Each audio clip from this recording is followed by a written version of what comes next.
BBA, BCA, BCom computer కోర్సులో 100% placement లభించే ఏకైక డిగ్రీ కాలేజ్ కూకట్పల్లిలోని I3 డిగ్రీ కాలేజ్ 8367215215. నమస్తే అమ్మా. నమస్తే తల్లి. అమ్మ, చెవులలో, ముక్కులో, బొడ్డు దగ్గర నూనె చుక్కలు పోస్తూ ఉంటాం. అవును కదా. పిల్లలకి, పెద్దలకి, అందరికి. వాటి వల్ల ప్రయోజనాలు ఏంటమ్మా? అంటే ఇదివరకు రోజుల్లో చేసేవి ఇప్పుడు చేస్తే డాక్టర్లు గగ్గోలు పెట్టేస్తున్నారు, కానీ చెయ్యమంటున్నారా వద్దంటున్నారా? వద్దంటున్నారు. అలాంటివి చేయొద్దు, ఇన్ఫెక్షన్లు వస్తున్నాయి. సరే, ప్యూరిటీ ఇష్యూస్ కూడా ఉన్నాయి కదమ్మా అప్పటికి ఇప్పటికి చూసుకుంటే. బట్ మనకు అవైలబుల్లో ఉన్నప్పుడు చక్కగా ప్యూర్ది మనం తీసుకోగలిగినప్పుడు ఎలాంటి ప్రయోజనాలు ఉంటాయి? వాడొచ్చా, వాడకూడదా? ఎప్పుడు ఏ ఏజ్ లో వాడాలి? అంటే ఒకప్పుడమ్మా చిన్న పిల్లలకి తప్పనిసరిగా 6 నెలలు వచ్చే వరకు ప్రతిరోజు, ఆ తర్వాత రోజు విడిచి రోజు, ఆ తర్వాత 2-3 రోజులకు ఒకసారి, ఆ తర్వాత వారానికి ఒకసారి, ఆ పైన జీవితం అంతా కూడా వారానికి ఒకసారి తలకి నూనె పెట్టుకుని, చెవుల్లో నూనె వేసుకుని, ఒళ్ళంతా నూనె రాచుకుని, మర్దనా చేసుకుని స్నానం చేసేవారు కదా. ఆ నూనె ఏం నూనె వాడేవారు? నువ్వుల నూనె. నువ్వుల నూనె ఒక్కటి మాత్రమే చర్మం నుంచి మాంసానికి, మాంసం నుంచి ఎముకలకి, ఎముకలకి ఉండేటటువంటి చిన్న చిన్న రంధ్రాల ద్వారా మజ్జ దాకా వెళ్ళగలిగిన శక్తి ఒక్క నువ్వుల నూనెకు ఉంది. మిగిలిన ఏ నూనెలు రాచినా మనకి పైనే ఉంటాయి, నువ్వుల నూనె లోపల దాకా వెళ్ళగలదు. అందువల్ల పూర్వకాలంలో ఆ రకంగా నువ్వుల నూనె రాచుకుని స్నానం చేసినటువంటి అలవాటు ఉన్నటువంటి వాళ్ళకి ఎముకల లోపల మజ్జ బాగానే ఉండి, ఇప్పుడు గుజ్జు పోయింది అంటుంటారే, ఆ గుజ్జు పోకుండా ఉంటుంది. అందుకని దానివల్ల ఏమిటంటే లాభం, ఎముకలు బలంగా ఉంటాయి, ఫుల్ ఆఫ్ కాల్షియం లోపలికి పెడతాయి. ఇప్పుడు కాల్షియంతో గుజ్జు వస్తుందా? రాదు కదా, రాదు. దాని లోపల కావలసిన గుజ్జు తయారు చేసేది కావాలి, అది లోపలికి వెడుతుంది, మంచి లూబ్రికెంట్ గా ఉంటుంది. అప్పుడు ఎముకలు అరిగేటటువంటి అవకాశం ఉండదు. కనుక ఆ విధంగా రాచుకోవడం చెయ్యడం ఉండేది. ఈ చెవుల్లో పెద్దవాళ్ళు వేసుకునేవాళ్ళు, పిల్లలు వేసుకునే పిల్లలకి మాత్రమే ముక్కులో వేసేవారు. ఎందుకు ముక్కులో వేసేవాళ్ళు పిల్లలకి అంటే, మనకి ఏదో జలుబు చేసింది, తుమ్ముతాం, లేకపోతే చీత్తాం, లేదా వేడి చేస్తే ముక్కులో పక్కుల్లాగా కట్టేస్తే తీసుకుంటాం. పిల్లలకి చేత అవుతుందా? చంటి పిల్లలకి రాదు. కనుక నీళ్లు పోస్తే మంచిది కాదు. తర్వాత స్నానం చేయించేటప్పుడు ఇంకోటి ఏమిటంటే, నీళ్లు లోపలికి వెళ్లకుండా ఉండాలి అంటే నూనె ఉందనుకో, ఆ నూనె పొర లోపలికి నీళ్లు వెళ్లకుండా అడ్డుపడుతుంది, బ్లాక్ కాదు వెనక్కి పంపిస్తుంది. ఇప్పుడు పేపర్ మీద నూనె రాచి నీళ్ల చుక్కేయమ్మా, నీళ్లు పేపర్కి అంటుకోవుగా, అంతే కదా. మరి ముక్కులోంచి లోపలికి నీళ్లు వెళ్లకుండా ఉండాలి అంటే ఏం చెయ్యాలి? కొద్దిగా నూనె గనక అక్కడ ఉన్నట్టయితే నూనె పొర, దాని మీద ఉన్నటువంటి నీళ్లు చర్మం దాకా వెళ్ళవు, లోపల దాకా వెళ్లకుండా రివర్స్ వచ్చేస్తాయి. చెవులో కూడా అంతే, ఇయర్ డ్రమ్ దాకా వెళ్లకుండా బయటకు వచ్చేస్తాయి. కనుక ఆయిల్ అడ్డుకుంటూ ఉంటుంది. తర్వాత ఏంటంటే, పిల్లలు ఎదిగేటప్పుడు పొరలు ఊడిపోతూ ఉంటాయి ఒంటి మీద. చూడండి, మన ఒంటి మీద పొరలుగా ఊడిపోతూ ఉంటాయి, పాత చర్మం పోయి కొత్త చర్మం వస్తుంది. చెవుల్లో కూడా అట్లా వస్తుంది. కనుక నూనె వేస్తే ఆ నూనెతో పాటు ఊడిపోయిన పొరలు బయటకు వస్తాయి. అంటే ఈ రోజుల్లో ఏవో డ్రాప్స్ వేస్తున్నారు, ఏదైనా తప్ప అదివే. ఇప్పుడు నూనె వేయడం ఎంత అన్సైంటిఫిక్ అన్నారో, ఏవో డ్రాప్స్ వేయడం కూడా అంతే అన్సైంటిఫిక్ అవునా కదా. అంతే కదమ్మా, ఏదైనా కెమికల్. ఫర్ ఎగ్జాంపుల్, కెమికల్ కాకపోయినా ఏదో ఒకటి శరీరంలో సహజంగా ఉన్న పదార్థం కాదు, బయట నుంచి ఫారిన్ బాడీ అని చెప్పచ్చు, అంతే కదా. అలా వేసేవాళ్ళు.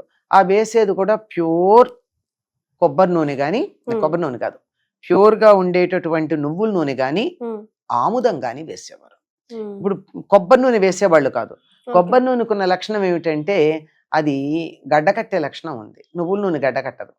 కొబ్బరి నూనె ప్యూర్ గనక అయినడితే మీరు ఇలా పెట్టండి, శీతాకాలం బయట గడ్డ కడుతుంది కదా. ఇప్పుడు చెవులో అలా వెళ్ళిపోయిన కొబ్బరి నూనె గడ్డ కట్టింది అనుకో, అది లోపల ఉన్న ప్రమాదం ఏం కాదు, కానీ లోపల ఉన్నటువంటి ఆ చర్మాన్ని ఇరిటేట్ చేస్తుంది. అందుకే ఒంటికి కూడా పెద్దగా కొబ్బరి నూనె ఎక్కువ రాయమని చెప్పరు, ఎక్కువగా నువ్వుల నూనె రాసుకోమంటారు. ఒళ్ళు పగిలే అవకాశం ఉంది కొబ్బరి నూనె రాస్తే. స్కిన్ ఇప్పుడు డ్రై అయినప్పుడు కొబ్బరి నూనె కదమ్మా రాస్తాం మనం, అంటే నువ్వుల నూనె రాస్తే వాసన వస్తుందని మనం రాయమంతే. ఇంకా కొంతమంది ఏం చేస్తారంటే, కొబ్బరి నూనె ఒళ్ళు పగులుతుంది, నువ్వుల నూనె రాస్తే వాసన వస్తుందని ఈ కొబ్బరి నూనెలో కొంచెం గ్లిజరిన్ వేసి సో దట్ గ్లిజరిన్ కూడా మంచిది, ఏమీ వాజ్లైన్ లాగా హానికరమైనది ఏం కాదు కదా. అమ్మ. కాస్త కొబ్బరి నూనెలో కొంచెం గ్లిజరిన్ కలిపి ఒంటికి పట్టిస్తారు. అప్పుడు ఏమవుతుంది, అప్పటికప్పుడు తాత్కాలికంగా నీకు ఆయిలీగా ఉండడంతో పాటు తర్వాత శరీరం డ్రైగా పగలడం, చర్మం పగలకుండా ఉండడానికి మాయిశ్చరైజర్ గా పనికొస్తుందని కనుక ఇందుకోసం పిల్లలకి వేస్తూ ఉండేవాళ్ళు. దాంతో పాటు బొడ్లో కూడా వేసేవాళ్ళు తప్పనిసరిగా, అన్ని రంధ్రాల్లోనూ వేసేవాళ్ళమ్మా. సో దట్ లూబ్రికేషన్ ఉంటుందని. దాంతో పాటు బొడ్డులో వేయడంలో ఉన్న విశేషం ఏమిటంటే బొడ్డు తల్లికి బిడ్డకి ఆహారాన్ని అందించేటటువంటిది. అంటే బొడ్డు దగ్గర ఏదన్నా ఉన్నట్టయితే ఏం జరిగింది, శరీరంలో ఎక్కడికి వెళ్ళాలో పోషకత్వం అక్కడికి వెళ్తుంది బొడ్డు దగ్గర నుంచి. అందువల్ల బొడ్డులో గనక వేసినట్టయితే నరాలన్నీ సమానంగా శరీరంలో ఉన్న నాడీ మండలం అంతా చక్కగా ఉంటుంది అని చెప్పడం. ఇది కూడా అయితే వంటాముదం, మామూలు ఆముదం కాదు. 2 రకాల పచ్చాముదం వంటాముదం అని 2 ఉన్నాయి తెలుసా? అవును, 2 ఉంటాయి. పచ్చాముదం అంటే గానుగులో వేసి ఆముదం గింజల్ని ఆముదం తీసేది పచ్చాముదం. మనకి బయట క్యాస్ట్రాయిల్ అని దొరికేది, ఇది పెద్ద వాసన ఏమి ఉండదు, భయంకరమైన వాసన. కానీ వంటాముదానికి వాసన ఉంటుంది, కొంచెం తేనె రంగులో ఉంటుంది వంటాముదం. మనకి మామూలు పచ్చాముదం అయినట్టయితే స్ట్రాంగ్ ఉంటుంది, క్లియర్ గా ఉంటుంది. వంటాముదం థిక్ గా ఉంటుంది. అంటే వీటిని బాగా రుబ్బేసి నీళ్ళేసి ఉడకబెట్టి పైన తేరిన ఆముదం తీస్తారనమాట, అది వంటాముదం అంటే.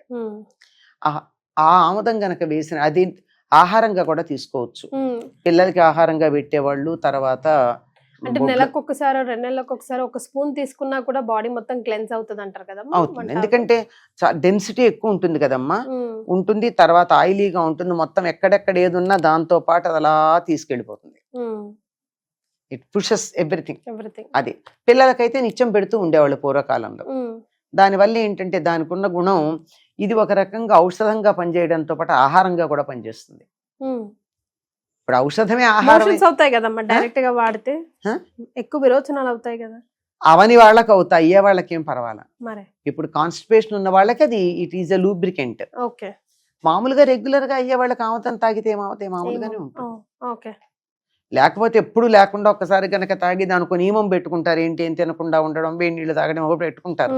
అట్లాంటివి పెట్టుకుంటేనే ఇబ్బంది తప్ప లేకపోతే ఏం లేదు. అలవాటు ఉన్న వాళ్ళకి ఏమవుతూ అది మంచిది. లోపల ఏదన్నా చెత్త ఉంటే చెత్తనంతా క్లీన్ చేసేస్తుంది అనమాట. బొడ్డులో గనక వేసినట్టయితే నరాలన్నీ కూడా చురుకుగా పనిచేస్తాయి. పైకి ఇంకోటి చెప్తారు, మనిషికి బొడ్డులో అనేక ఎన్ని వేల సంఖ్యలోనూ బ్యాక్టీరియా ఉంటాయట. స్నానం చేసేప్పుడు దాన్ని క్లీన్ చేసుకోవాలి.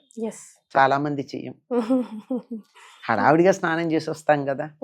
కానీ ఎప్పుడైతే ఇది వేస్తామో దాంతో లోపల ఉన్నవన్నీ బయటకు వచ్చేస్తాయి. కొంచెం ఆయిలీగా ఉంటుంది కదా, తప్పనిసరిగా నూనెలాగా ఉందనుకుంటాం, దాన్ని క్లీన్ చేసుకుంటాం, దానివల్ల ఉపయోగం ఉంటుంది. తప్పనిసరిగా వేసుకోవడం మంచిది అని ఈ మధ్య డాక్టర్లు అందరూ చెప్తున్నారట. వారానికి ఒకసారి అన్నా, వారానికి 2-3 సార్లు అన్నా వేయమని, నిత్యం వేసుకోకూడదుట. చాలా స్ట్రాంగ్ ఎఫెక్ట్ తట్టుకోలేదు బాడీ కనుక బొడ్డులో ఆముదం వేసుకునేటటువంటి వాళ్ళు ఆ వారానికి 2 రోజులను మించి వేసుకోవద్దు అని కూడా సూచన చేస్తున్నారు. అంటే లోపల జరిగే యాక్టివిటీ ఎంత తీవ్రంగా ఉంటుందంటే విగరస్ అంటారు. ఆ విగరస్ గా ఉండే శరీరం తట్టుకోలేదు. డైలీ గనక వేసినట్టయితే అప్పుడప్పుడు వేసుకోమని చెప్తారు. సో దేన్ని ఎంతలో వాడాలో అంతలో వాడితే ప్రయోజనాలు ఉంటాయి. దీనికన్నా కూడా పూర్వం చాలా మంది చేసేటటువంటి పని ఏమిటంటే, కంటి చూపు మెరుగుపడాలంటే అరికాళ్లలో ఆముదం రాచుకుని పడుకుంటారు పడుకోబోయే ముందు. ఎంతో అక్కర్లేదమ్మా, 2 చుక్కలు చాలు. 2 చుక్కలు ఆముదం, దాన్ని హాయిగా కాలికి 2 చుక్కల ఆముదం తీసుకుని చేతులు ఇట్లా అనుకున్నట్టయితే చేతులు కొద్ది ఆయిల్ అవుతాయి. ఈ చేత్తో ఈ కాలికి, ఆ చేత్తో ఆ కాలికి, ఈ చేతుకున్న ఆముదం అయ్యేదాకా మర్దన చేసుకుంటే కనీసం వారానికి 2-3 రోజులన్నా ఈ పని గనక చేసినట్టయితే కళ్ళల్లో అది చేస్తూ ఉండగానే కళ్ళల్లోంచి ఆవిర్లు వస్తాయి. అది అంతలా ఉపయోగపడుతుంది. అంతలా ఉపయోగం మంచిదంటారు. Right, thank you so much అమ్మా, నమస్కారం.